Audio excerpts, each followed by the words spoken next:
Hello and welcome. I'm Beth Cougler Blom, and this is Facilitating on Purpose. In this episode, I'm pleased to present a conversation I had with Andy Sontag. Andy is a learning experience designer and a program director of Kaospilot Experience Design. Andy has created an experience design methodology that's now used by thousands of people worldwide. Honestly, he's just an amazing person to talk to and a breath of fresh air. He absolutely taught me so many things about this thing called experience design. I had some things I was wondering about it because it's not a specific area where I thought I had formal training. But listen in, because you also might know more about experience design than you think. And at the very least, I know this episode and this conversation is going to inspire you to learn more and to create more meaningful experiences when you go to plan your next event. Enjoy the show. Andy, it's so great to see you. Thank you for joining me on the podcast. Thank you so much. It's a pleasure to be here. I was thinking about my upcoming conversation with you and kind of getting real with myself, thinking, okay, experience design is a term I've heard for probably several years now. And I've always liked the term. And as I was thinking about getting ready to talk with you, I realized I don't think I know much about what this really means in a way. So I'm so excited to dive in and really tap into your knowledge and your experience about what this area is, and is it related to what I'm doing, or is it totally different? So thanks again for being here. Yeah, no, it's such an honor. And I think you're already an amazing experience designer. I can tell you by listening to your podcast. Oh, that gives me some relief, maybe in a way. I guess I'll say, yeah, I always call myself a learning designer and a facilitator. But the experience design piece, even as I touch on it, trying to learn a little bit, I love the word experience. And I think maybe it's been some of the frustration that I have creating learning sometimes. Like I want it to be more of an experience for people, and it's not quite there yet, or the client won't let me go there yet, or whatever, right? But maybe I'll just back up and say, what is experience design? And is it learning design? Is it the same thing? Is it different? What is it? One of the most useful visuals I saw was it was like of an umbrella, and that experience design is like the umbrella, and then under the umbrella you have all these sub disciplines of experience design. For example, you have customer experience design or employee experience design or learning experience design, right?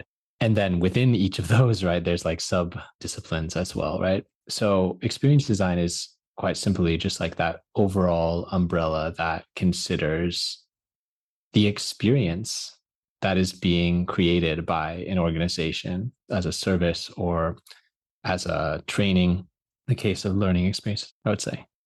That's a really helpful metaphor. I love the image of the umbrella because sometimes we so often think of concept maps, but the umbrella is that's a nice visual to think of experience design as the umbrella over all those different things. I'm sure there's so many things that you haven't mentioned too underneath it. How did you come to it? Have you been doing it forever? Has it been more recently? How did you stumble across this term or this field? Yeah, I came to it the way that I feel like a lot of the people that I work with now, like I create trainings in it, a lot of the people I work with, they are already amazing experience designers. And then it's just giving language and a consistent methodology to their team or to them for what they actually already do. And I felt like I was the same, that I was always so passionate. I always loved vacations. I mean, who doesn't love vacations? But I mean, I really love vacations. I spend a lot of my money traveling. Like I really prioritized like that, like the experience. And I remember those moments traveling in India or in Africa. And it was like when you are going to bed and you think back on the day, laying in your bed, wow, where did I wake up today? And it's like, whoa, it feels like it was a whole week that you experienced. And there's this way that through intense, meaningful, powerful experiences, they seem to almost stretch time in a way. And I think that was my first sort of real, like, the power that through having intense, meaningful experiences, you can almost get more time. You can get more of the sort of this, the matter of what it is that makes up time, which is the human experience, which is an incredibly complicated topic in itself, right? And an age-old, philosophical question of what is experience. But I think that is really where I've got into it. And I also think that at the root of my curiosity for experience design, like helping organizations to design experiences that grow people in relationships, it's also that I feel that the world, a lot of our processes are not designed with a true consideration for how the human experience actually works. And I think learning is a perfect example of that, where a lot of the practices that are done in schools are not actually based on the science, what the latest science would show, right? And there's sort of like this mismatch of what is sort of really effective learning experiences and what is done. And I think that's an incredibly interesting space to look at. There's so much in what you said. I love that you started with vacations, because that's a common experience that so many of us can relate to, and there's excitement there. And it occurs to me too, there's maybe when we go on vacation, we have a willingness to do something different a little bit too. Like, I've been watching this show with the Canadian comedian Eugene Levy. It's called The Reluctant Traveler, and he goes all over the world. I think he went to Denmark, actually, where you are, as one of the episodes. But he said, I'm a reluctant traveler, but he's going out and he's pushing himself to have all these experiences in these different spots. And it's changing him, like a mid-70s man that really has looked like he's resisted a lot of experiences, food or whatever, right? All sorts of things. And just, it's a way to do something different. But why aren't we doing that in learning experiences? Why aren't we doing that in schools and classrooms? Some people are, like you mentioned, schools. Makes me think about nature education. Like, some people are creating experiences in K to 12, absolutely, but other people, yes. it's just, we're so stuck in the paradigms in so many other spaces. No, it's so true. And I think, I work for the Kaospilots, and we're a 30-year-old or more than 30-year-old, 30-plus-year-old alternative education institution in Scandinavia and Denmark. And we're really rooted in that pedagogy, which is like having direct experience with the topic that you're training people about. So we work with project management, leadership, and process design, which is really facilitation. Those are the three core pillars of our 3-year education. And we train students in those disciplines through directly carrying out projects, practicing leadership, through facilitating people and facilitating processes. So how we really dovetail into experience design and learning experience design is through that focus on that there is so much we can learn from experience, like direct experience, right? And so like that basic learning loop of sort of act, learn, and reflect. And how do there's so many aspects of life as a whole that can be turned into a learning experience with the sort of right perspective, right? So how does your learning work that you ask people to go through with Kaospilot, like, do you have the regular virtual facilitations that the rest of us would have, but you're asking your participants to go off and, do things on their own and have those experiences or create those experiences? How do you make those direct connections for people? That's a deep philosophical question. I mean, I think at the end of the day, you have to give quite a lot of autonomy. But I mean, one of our the core, tenets is that we always work with real projects. So it's not that you take a case study on experience design, that everyone in the training will work on a case study. We will divide the group up into the participants' real projects, and we will let the participants choose which of those projects is most meaningful to them and that they want to actually work on. So you try to give them, autonomy of what their cases are that they're going to actually be tackling.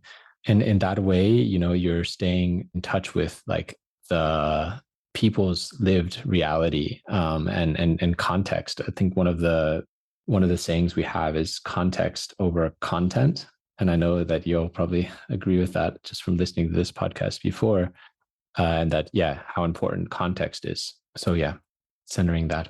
Yeah, maybe you can explain a little bit more. I mean, what things are you thinking about when you say context? Maybe my mind's going in a few different directions. I was thinking about connection over content. This is context over content. It's Yeah, so funny, right? It's like everything is over content. yeah, yeah, All yeah, these that's true. words. Yeah, no, we definitely say connection before content, not connection over. Yeah. So tell us about context. For example, one of the most meaningful projects I've worked on in the last several years is that we helped to create a learning experience design academy in Addis in Ethiopia.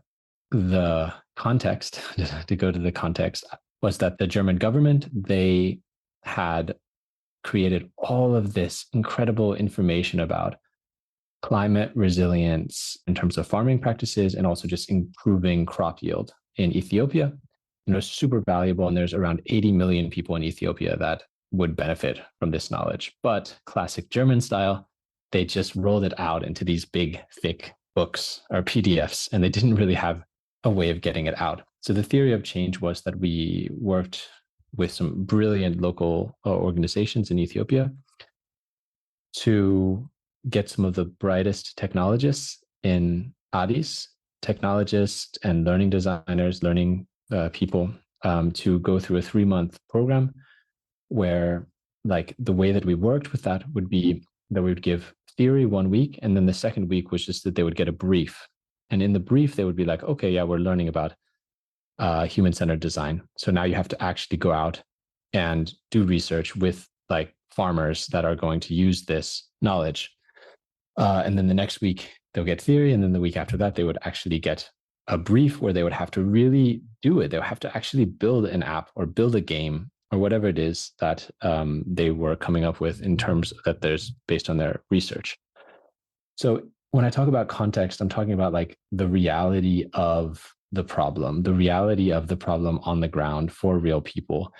And as soon as, like, how do you get learners in contact with that more? So out of this 3-month program, there was more time spent where they were in small peer groups, which we very carefully built high levels of trust in. They were more in their peer groups than actually in the classroom sort of learning. They were in their peer groups building real solutions, researching the problem, doing all this problem validation, building prototypes, getting feedback, iterating. So it's really about how do you get that context for learning, which is in contact with the reality in which that learning, what you're learning about, creates value.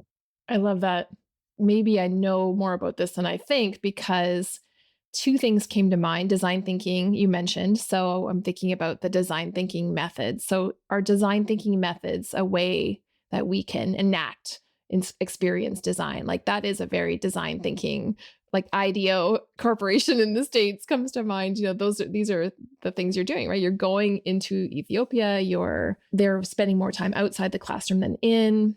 And the other thing you mentioned is local, and my work with liberating structures. I don't have the principles in front of me, but local solutions is absolutely one of those principles, right? Like it's kind of all related. 100%, definitely. Yes, but I mean, if we want to go specifically into what makes experience design different than human-centered design. So okay, yeah. I would say that, like, almost if you take that metaphor of the umbrella again, that there's another umbrella above experience design, which is human-centered design, right? Like, human-centered design is like, if you don't design an experience for humans and in an appropriate way for humans and do your diligent research, like, you're not going to make a good experience in that sense, right? Well, oh God, okay, now I'm going to eat my own words, because there's definitely like art, right, and artistic experiences, which are, but they are created from a different perspective, right, which is like individual inspiration of the artist, which also works and can also be extremely powerful in terms of experience design. So in terms of what makes something like an designed experience, one of the cores of the methodology that we've built that we've found is very effective is really focusing on what are the meaningful outcomes that the participants will get out of it.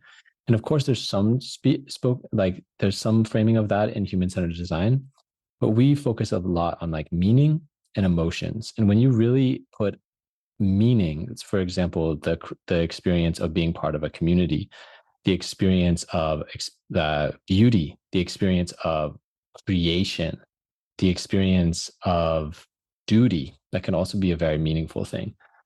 If you put that at the center of your focus as a designer, as a learning experience designer or experience designer, and then you really deliberately think about what emotions will trigger that experience, then you really start to design experience. Then you really start to like actually sculpt the way that people feel.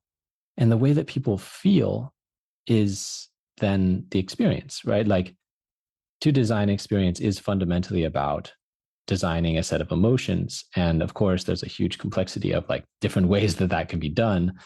But if you don't even start to consider emotions, you're not really designing experience, in my perspective. Yeah, that's a helpful distinction because we so often default to what people think or what they need to do and feeling. I've definitely had those conversations with myself and others that I probably said on this podcast. We need emotions more in our learning and our experiences, and you're designing for that. Yeah. Yeah. And in my experience, I did a massive project last year where I worked with Lego.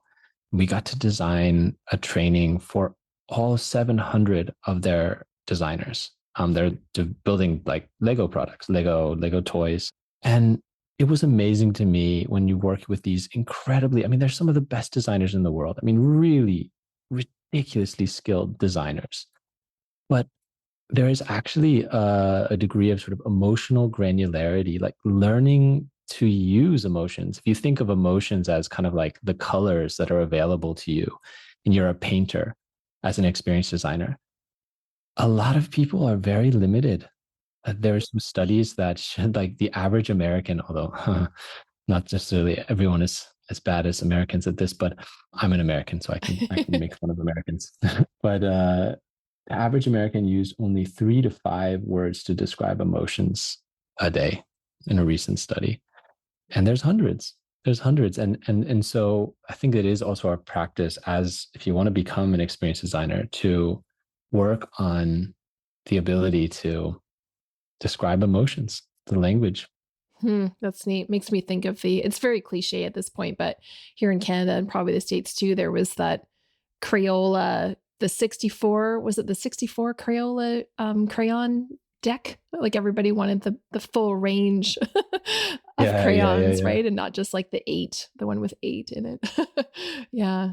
So how are we using the Yeah, full range of nice. colors? I Yeah. like that analogy. Yeah, one of the things that was surprising to me as I looked into emotional granularity and just designing for emotion in general was that the research that when we have a higher emotional granularity, we use more words to describe emotions, it has synergistic health benefits for people. And I was like, I don't even quite understand why that is the case, but that it's correlated with, less negative health outcomes. And I think that's just like, again, as well, one of the core focuses with experience design aiming for meaning as well. There's so much research, like literally people that perceive their life as more meaningful, they have much higher well-being. They have more friends. They get sick less. That they don't get Alzheimer's as much.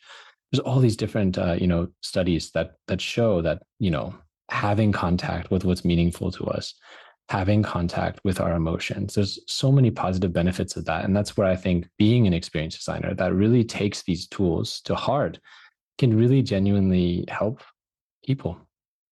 Makes me think of I think there was a special on Netflix or something around the blue zones. And I think some of the research is Yeah. maybe a little bit flawed with that, but I think the core concepts are still there, that the people that live the longest are the ones who do still have meaning in their lives, or they're living in multi-generational families or those kinds of things. Like they're not just kind of tucked away, not doing anything Yeah. anymore. Yeah. Emotions, I'm sure, comes into that as well. Yeah. And relationships, I think, is one of the most stable like factors of like these different well-being studies. Yeah. And I remember that from the blue zones as well. So you mentioned outcomes. How do you write outcomes for meaning and for emotions? I mean, we have the affective domain, the emotional domain, but in some ways it's kind of hard to pin down a little bit, and it's so emergent or it's so individual for people. Like, what do your outcomes look like? Are they are they measurable? Are they observable? Are they more general? Are they emergent? What does it look like? Yeah. Our process to design experiences are first, we have a framework that's called Shift. It's new. We're still to actually to release it, but it's first scanning to understand the context. Again, the context is everything. And then you have Hope, which is really defining what are the big, like, most powerful impact that this experience could have, the hope for it. We lean a lot on the research of Nathan Schedroff. He's a long-term friend of the Kaospilots and has been a mentor for me. He's done research that he's created a framework called the core meanings. They are the deepest place that you can impact people from a customer experience perspective. And of course, there's more evidence-based frameworks for human well-being. There's there's, for example, the SCARF model or Martin Siegelman's PERMA model. But what I've found in my work with actual experience designers is that Nathan Schedroff's words, they speak to a designer's mind, and they really work in terms of aiming, creating a clear aim for the experiences that we design. But for example, when I worked with Lego, then of course we use the Lego values in there as well.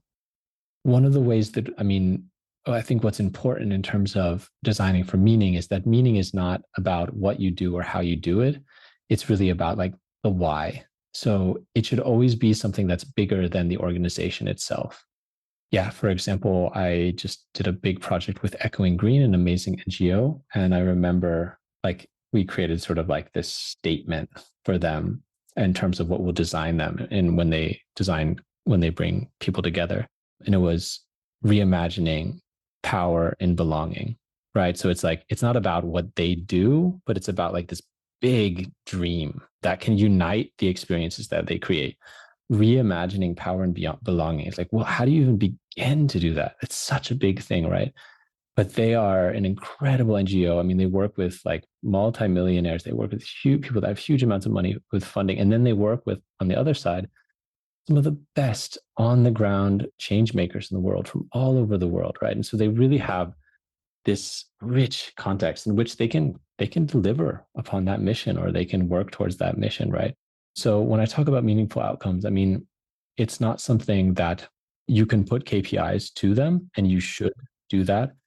And yet you need to let it be something that is a little bit out of touch, that's a little bit beyond what you can reach now. There has to be a tension. It's like, you can have this metaphor of a rubber band, that the meaningful outcomes should stretch you a little bit. It shouldn't break the rubber band, and they shouldn't be slack, right? Because then there's no energy to move towards them. Inspirational. It's like related to the vision statement or beyond that of an organization. Yeah, exactly. And I think all of these, words, whether you call it a purpose, a vision, or mission, or whatever, like in practice, how we work with it is we work with creating like a compass, meaningful outcomes compass. So with the most abstract in the center, and then you sort of work your way out towards, for example, with Echoing Green. I remember one of the ones that we created and like longer out in the compass was, they were like, don't over program, because it's about like, the gatherings that they do. And it's like, that's very concrete. That's a very specific thing that you could always like ask yourself when you're creating a program, like, hey, are we putting too much in the program or not? And that specific mindset is also then, of course, helps them in terms of their big sort of purpose with their gatherings they create. Yeah, I make ties between the big and small in some ways. Yeah.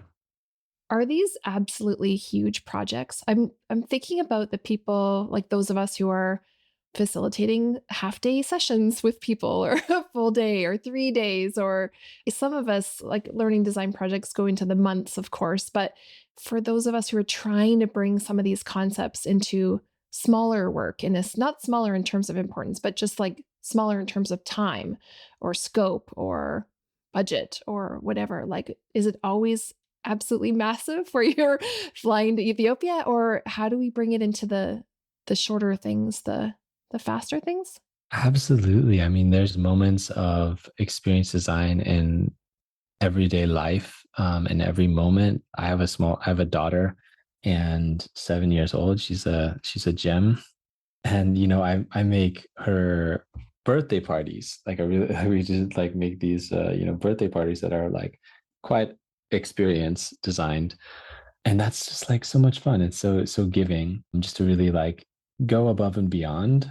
Something that I have observed to be true over and over again is that when people invest time, like let's just say that you're writing a birthday card to a friend, or if you invest twice as much time, and let's say you would normally like write a card in 5 minutes, but let's say you spend 10 minutes, or you spend half an hour on making a card.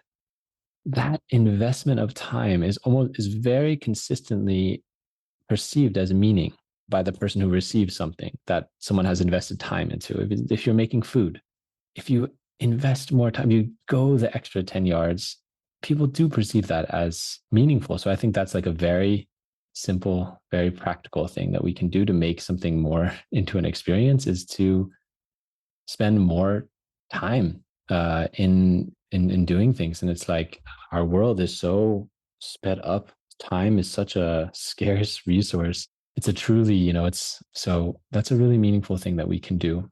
Yeah, and there's kind of two sides to that time, isn't it? I think you're talking about the time it takes to think of or design or craft the experience in most respects, right? Like if you take half an hour to write the card, that's your design time in a way, right? Rather than the 1 minute. I'm going to out my husband because 20 years ago I used to get long, lovely cards, and then over the years it kind of devolved to love Rich, you know. And I think at one point I said, "Okay, you're copping out here. This isn't don't just rely on Yeah. the Hallmark message." And then they started to get better again, right? So but it's not necessarily the time in the workshop or in the experience, it's the crafting of the experience kind of time we need to think about too.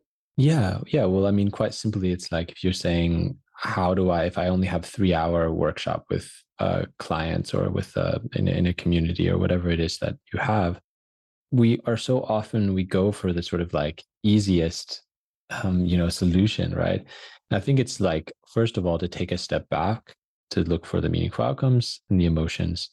But then we use a framework called the 5E model, which is a model to design an experience linearly through time. I'm happy to send a link so that you can put it in the show notes as well. It's the excitement. So that's before the experience begins. That would be like getting the invitation to a birthday party, for example. And then you get excited for the birthday party. And there's a lot that can be done there. I think that's one of the most underutilized, especially in learning spaces, which is, how do you really get intentional with how you set expectations? Because expectations, if we know this from the neuroscience of the human experience, the human experience is literally just like an expectation machine. The brain tries to save energy, and the way that it saves energy is that it predicts what will happen, and then it just corrects the sort of errors, right? So we know like the expectations are incredibly important to how we experience things. And so I think that's something that we can really focus more on. And you have the entry, which is the moment of entering the experience, walking into the workshop. How does it feel? Again, of course, the human experience is made of senses. So thinking about the smell, the music that's on, the way that things look. And then you have the engagement, which is really like the main activity. It's like the core part of the learning experience. Or if you're going to a restaurant, it would be really eating the main course.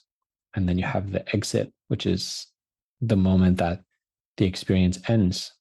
We know from the peak end rule that if you want to focus on two of the most important moments in terms of designing experiences, it's really like the peak of the experience, the emotional peak, and then also the ending. We are wired to remember how experiences end.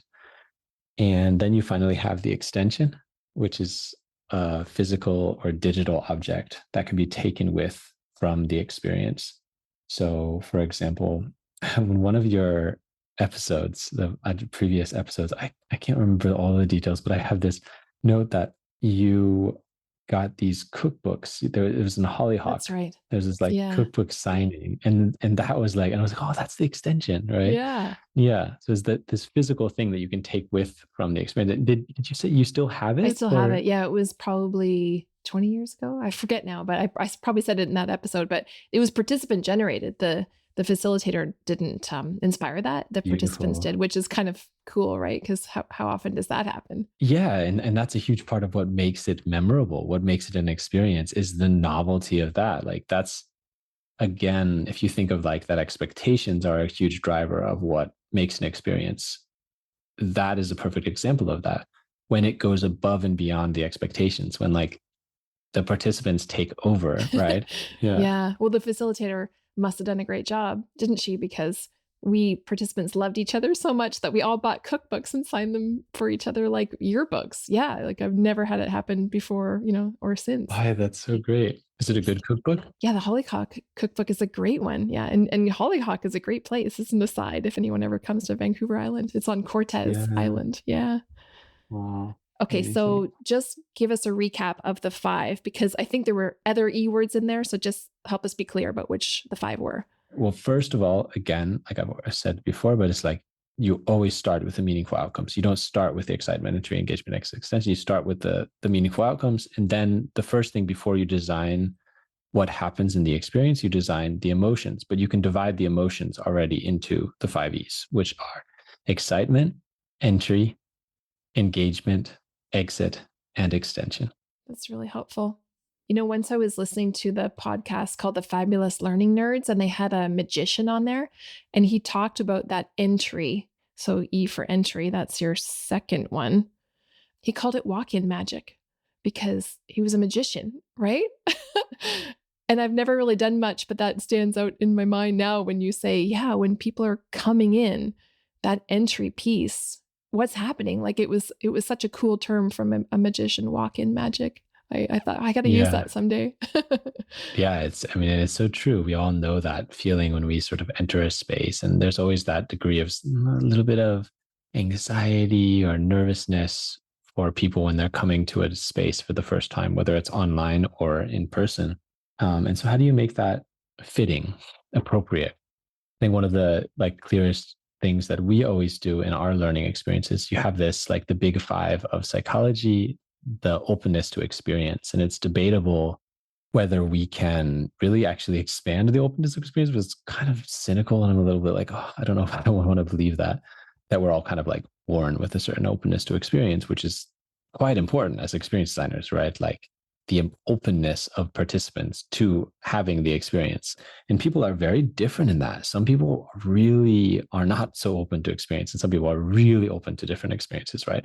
But we do know that we can temporarily hack the openness to experience through positive emotions and positive relationships. So when you like, that's why we all start our workshops with like warm-ups, getting to know each other, these kind of things. But when you really build that strong foundation of relationship, a warm, positive relationships, like, and those warm, positive relationships are like literally the opening the doors of the mind. So I think that's in terms of the entry, that's something that I've found to be really helpful in terms of learning design. That's lovely. We do so many things to try to get people to be open to experiences. Some of us anyway, right? But yeah, it's a tough one these days sometimes too, because people get a little bit ensconced in, that's not what I do, or that's hard for me, or I don't know. And we're kind of working against some of this pigeonholing that's maybe happening. There's all sorts of great things about learning about neurodiversity and so on, but then I don't want people to say, oh, well, I have this, or this is hard for me, and so therefore I'm never going to do it. Like I want to have people travel down that path of and help people to go, no, just let's get you there, even just in a small way or something. I don't know. There's a lot to kind of think about in that. Just one concept. Definitely. Yeah. You live in a co-living situation. I'm just wondering how this works for you personally. Do you bring some of your experience design skills and knowledge into where you live with your family and others? Can you talk about that a little bit? Yeah. So I live outside of Copenhagen, in a co-living community. We bought an old school, and so we have a big gymnastic hall, and a big shared kitchen, and place we eat together twice a week. We have a bike workshop, pottery studio, a lot of different stuff, and like a small stream that runs through our property, and a lot of nature and land as well. So it's really lovely, and also 30 minutes from Copenhagen. So many people still are able to work in Copenhagen and commute there. To be honest, when I go home as well, I also just want to relax. But I would say that experience is at the core of like what has created our culture in our community. The experience of how those, oh, now I have to translate in Danish, fællesmøde, shared meetings, the meetings where we're all together. We just had one, and there were some important topics, quite a lot of like, you'd say like heat in the room that came up. And yet the ability, we have extremely talented facilitators that are part of the group, and the ability to navigate that and maintain a strong psychological safety and just a culture of respect and care allow for us to navigate that. This is true of for the Kaospilots as well, but I would definitely say for us as a community, the Kaospilots, we have really, really the students, they're known for having really incredible parties and celebration moments, and they really go all in terms of experience, where they like have a whole part of the delivery team that's responsible for the storyline, making the whole thing into like this like themed experience. And it's been also very important for us as a community. I would say that like these moments of celebration, we're lucky to have a lot of musicians in the community. And those moments of singing together, those moments of like really like hearing music and dancing together, I think that really does a lot to shape the sense of togetherness and belonging. I love that you brought in music, because those have also been some of the most memorable times when I've been a participant, where people have brought their instruments, and, it's residential. You go to the 3-day workshop or whatever it is, and people bring their guitars and ukuleles and sing together at night. It's so rare here in Canada to have that. Yeah. But Art of Hosting was one of those places, and Mm. it's pretty special when that happens, when you sing together. I just loved it. Yeah. Yeah. You're so Yeah. lucky. But you're designing it. You're co-designing it all together, right? You're making this happen. Yeah, but again, it's interesting because, if you like, that's a little bit the similar theme as the Hollyhock cookbook signing as well, which Yeah. is that like, what is it that makes that people bring their own instruments and sing together so special? There's those like moments of true spontaneity that is just inherent in like, a jam session Yeah. as musicians, right? That really make experience sort of memorable. And I think that's also something that we've just published a sort of what we call gathering strategies. It's a report that was also actually our research that we did for Echoing Green, that they have generously allowed us to publish. So I would also love to send you a link, and you can include that in the show notes. But one of the strategies for creating powerful, impactful gatherings is that of emergence. How do you really intentionally design moments where you don't know what's going to happen, where you really put what's going to happen in the hands of the participants? For example, one of the ways I've done that is where we create these co-created dinner experiences, where we divide the group into the 5 different sections of the 5E: the excitement, entry, engagement, exit, and extension. And then they are each, the group is responsible for each of those phases. And then we have a dinner that's created by some chefs. And there have been some unbelievable, just like memorable experiences, like in a old fish factory hostel in Iceland, where we ate like dinner in the complete darkness. And then they had all this like performances as the dinner was happening, and just these moments where again you could never have imagined what was going to happen, and that spontaneity is part of what drives the memorableness of the experience, I would say. Yeah, that's exactly where my brain was going to. You will remember these things for the rest of your life because of what happened there and how you felt. You talked about feelings, how you felt, what happened. You talked earlier about a shared language. Do you feel that we've spoken some of those words together today? Like, what do you want to leave people with around that shared language? If you want to just reiterate, or even if we missed something crucial that you always talk about around experience design, what were some of those crucial concepts or words that you want to strengthen with us? One thing that we haven't spoke about, which I think is which is important, is that ultimately I actually believe that you cannot design an experience, in the sense that I could never put an experience in your head, Beth. Like I could never say like, that you should experience fun now, or like an experience is always something that lives in the experiencer. So it always has to be a co-created process. It always has to be a process in which, to some degree, is very close to facilitation, right? Because I can create the frames for you to willingly step into an interaction, right? But you have to want that. If you don't, at any moment, you can step out of my designed experience and you can totally turn it on its head, as we've all experienced probably before, right?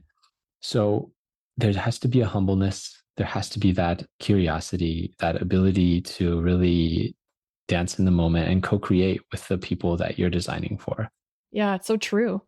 We can do everything that we can. And these are real people, real humans, as you Yeah. said Yeah. at the start. And they're all different from each other too. And we're different from them. We're so unique. Yeah. Totally. Yeah. But there's Yeah. excitement in that, because look at what the couple of examples we've already talked about around people just co-creating and those emergent things together. You didn't know what was going to happen. And the facilitator never designed whatever the evening jam session to happen, but it happened. Yeah. Exactly. Exactly. Yeah. And I think that, one of the things that I always try to look for is how can you add more trust? So when you have a facilitation design or, learning experience design, a session planned, you always ask yourself, like, how can I add even more trust to this? And I think that it's oftentimes a secret sauce in terms of what really makes an experience memorable and powerful, but is also requires trust from the designer, the facilitator, because it's obviously much easier to know exactly what's going to happen at every stage of the experience, and that you can deliver on certain outcomes to a degree which you don't if you actually offer up on more autonomy, right? Mm-hmm. Yeah. There's a bit of a letting go there that may be uncomfortable for some newer designers and facilitators, I suppose. Like, we don't know what the group is Yeah, going to throw at exactly. us. We have to be Yeah, okay with that, don't we? Deal with that. yeah, yeah, Andy, this has been such a fascinating conversation. I think that you've helped me realize that I know more than I think, and maybe hopefully other people have thought that too as they've listened along.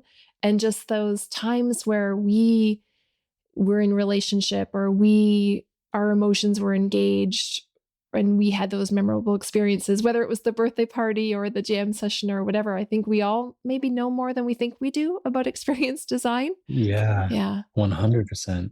And that's one of the things that I always tell people that are interested in experience design, which is that you can learn so much about designing experiences by paying attention to the experiences that you have. If you as a person just reflect, what was it that made certain experiences amazing for you and certain experiences really bad for you, right? Like, but really getting into what specific kind of design decisions were made, we can all learn so much about designing experiences through that. Absolutely. And they can learn through you, through Kaospilot and your program. And we'll get those links in the show notes, because I know I'll pay more attention to what you're up to and And maybe you'll see me in one of these experiences one day that you folks are Oh, it would creating. be so much Yeah. fun. So much fun. Thank Yeah, you so much. absolutely, Beth. Thank you so much. It was wonderful to have this conversation with Andy.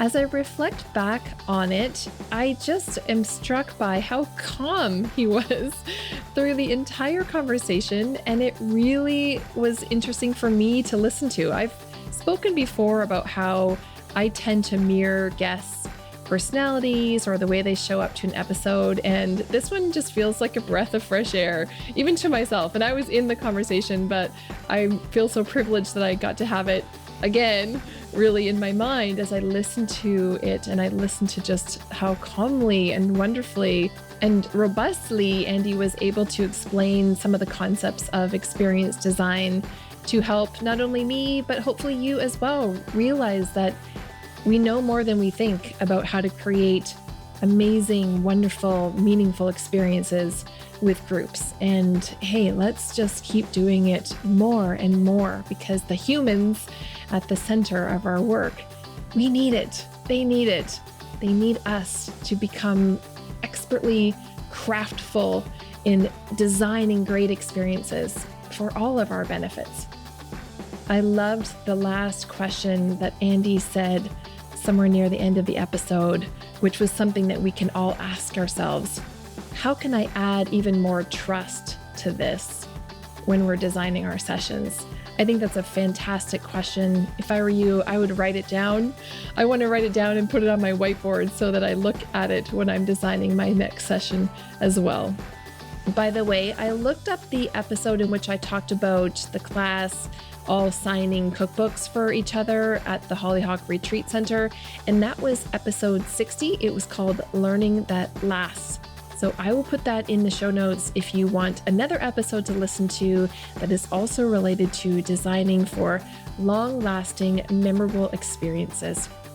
Thanks again to Andy Sontag for joining me in this episode. It was a true pleasure, and I hope you enjoyed it as well. On the next episode, I talk with Gwyn Wansbrough. Gwyn and I talk about how to design learning that leads to breakthroughs. Join Gwyn and I then. I can't wait to share this episode with you. Thank you so much for listening. You can find the show notes for all episodes, including this one, at facilitatingonpurpose.ca. Feel free to reach out to me about any episode to share feedback, and please, if you liked this episode and you have a friend that you think might want to learn more about experience design, share this episode with that friend or a colleague, and I would appreciate that sharing. Thank you so much to Mary Chan for, as always, her fantastic editing support on this episode. Thanks, and we'll see you next time.